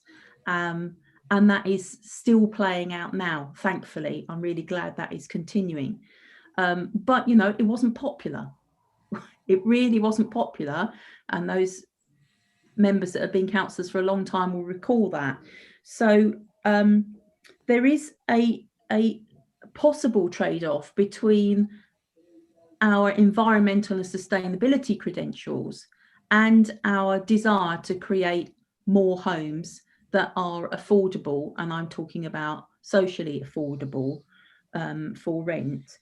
And the asset management strategy looks at the desire of the council to improve the homes that we've already got, plus the housing investment programme to make new homes. And I think sometimes it is quite challenging in that Colchester Borough Homes are the council's housing management organisation, and Fora Homes are the council's development trading company. And everyone is being asked to do something for environmental and sustainability issues, but that may mean that we have to cut back the number of homes that we are actually building, developing, improving. Where is that trade-off? Because I don't see it in here, obviously, but it is, this could be a sizable amount of money that is either saved or spent, that you can't fulfil both. Thank you, Councillor Bourne. Councillor Fox, I'll come to you first. Thank you, Chair, and thank you, Councillor Bourne. And of course, Councillor Bourne took a lot of personal stick, I think, over some of the previous changes that had to be made in order to deliver some better homes for our most vulnerable people in Colchester. I'm sure there are people in this meeting who remember some of the challenges around some of the sheltered schemes in the past, and certainly that development at Elfrida House will be the best sheltered accommodation in Colchester. It'd be some of the best sheltered accommodation in the country, frankly, and it will. And in every new development that we're building, we are including the best environmental standards that we can for the money that we've got. And I think, we do have to be upfront with people that, as well as meeting the climate emergency and the climate crisis, we've also got a housing crisis. And there may well be trade-offs in the future over what we can achieve. And I think that this year we're reviewing the asset management strategy, and that will be done, hand in hand between Colchester Borough Council and Colchester Borough Homes.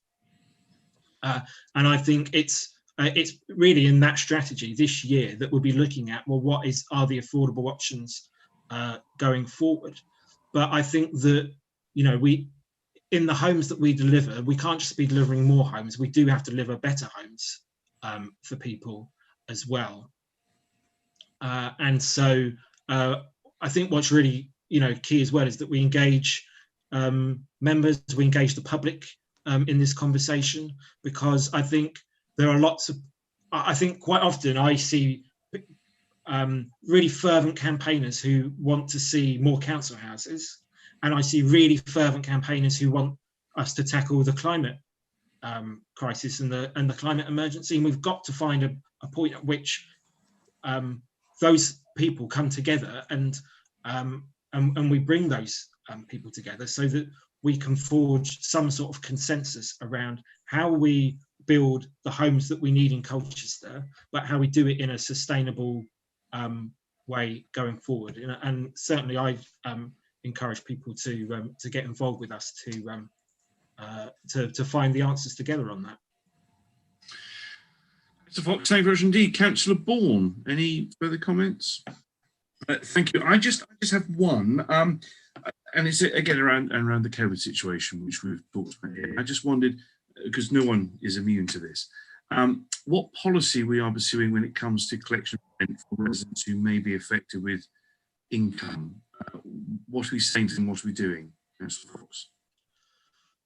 So what we've done over the whole of the last year is really taken a proactive approach with tenants and a measured approach. And at all opportunities, I know that the team at Colchester Borough Homes, as well as our welfare rights team and our customer service team right at the front of our organisation, have really helped people in a compassionate way to ensure that people are able to pay their rent. And if they're not able to pay their rent, we encourage them to get in touch with us at the earliest opportunity so that we can support them to do that. And I think all the data that we've got on rent collection to date suggests that actually Colchester Borough Homes are doing a fantastic job at supporting our tenants to continue to pay their rent. Obviously, it's really tough for people out there, sure. And you know, we know that the job market is in a really tough place, and certainly, you know, things like the extra £20 on universal credit is having a real benefit to people in order that they can pay their rent and you know, other essentials as well. I think, you know, we want to try and ensure that things like that remain in place. Yeah, sure. No, I completely agree with all that, and it just goes back to what Councillor King said right at the very beginning about certainly retail jobs in other sectors, of course, are hugely affected. And I just wanted to have reassurance that we're not in a position of trying to evict someone because of COVID and they can't pay their rent, and that's good to hear. Good. Yeah. Lovely. Okay, well, look, that concludes the questioning. Can I just also add my voice to the way of the clarity of the report? I mean, all of these reports tonight have been superb. Finances, I think someone said, can be a bit dull. Certainly when I first started in local government as a councillor, they're written, I think I said the other day, in pre-Roman Latin. And you had to really be an expert. No, you don't. And then they're laid out very brilliantly. And I think that's very good. And this paper's the same. I don't think there's a resolution on this other than we note it and thank the officers and Councillor Fox for being here.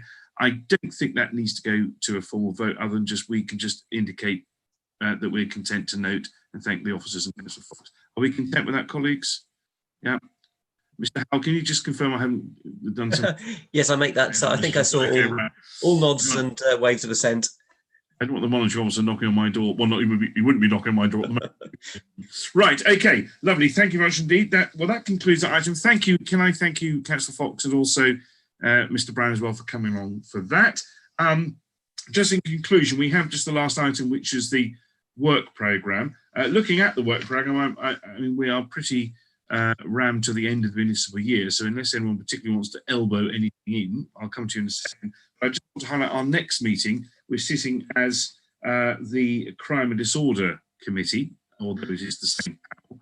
and we do this every year, but we have the Police, Fire and Crime Commissioner coming along to that. Now, you've seen that, because I shared with you via Mr. Howell, that I've written to the Police, Fire and Crime Commissioner, just to reassure him and that we know as well, we're not scrutinising him. That's done by another body which is made up of each of the district's representatives to do that. So we're not there to not there to scrutinise him or criticise him either. Come to that. We're there to look at the way we do policing and crime and disorder in Colchester. But I thought his presence, as we discussed before, would be useful if he wishes to add any information on there.